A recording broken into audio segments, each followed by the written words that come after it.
brackets have dropped by about 2 to 3%. It will vary on your situation. They've also eliminated what we call personal exemptions. Now this is where you get about $4,000 off your taxable income for every person in your household.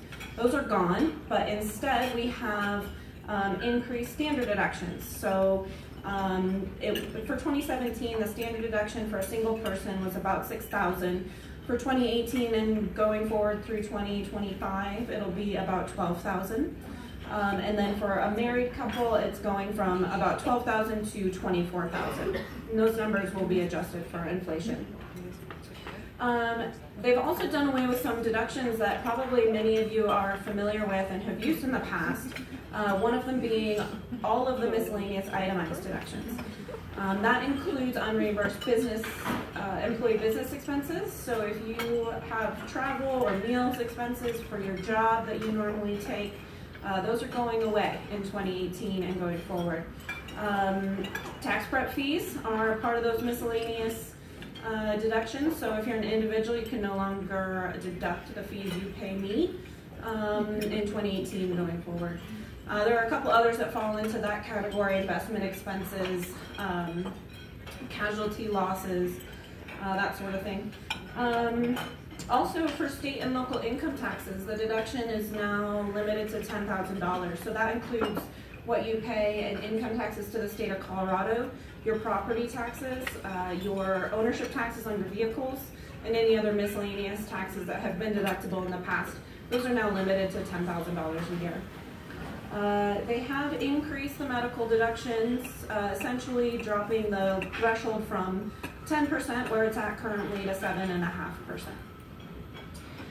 If you are self-employed, if you have a C Corp, a partnership, or a Schedule C, which I imagine many of you in this room do, starting in 2018, in most cases you'll get a 20% deduction on your net income in your business. So that's going to be a nice little tax break for a lot of us self-employed people.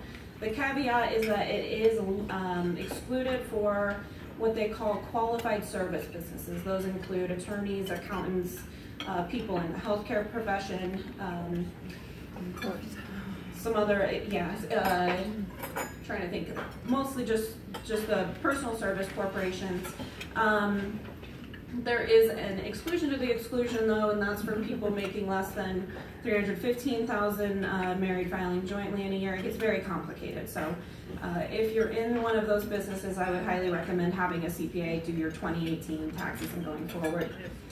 Another business expense that has gone away completely is entertainment expenses. So for those of you who are realtors or bankers, personal finance people that like to take their clients to the ball games or to, I don't know, the fair or whatever, those entertainment expenses are 100% excluded now.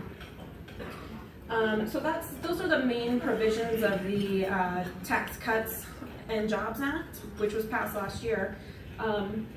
But the Bipartisan Budget Act, which you might have heard, it was the Budget Act that was passed early last Friday morning that covered that got rid of the government shutdown and covered the budget for a few more months.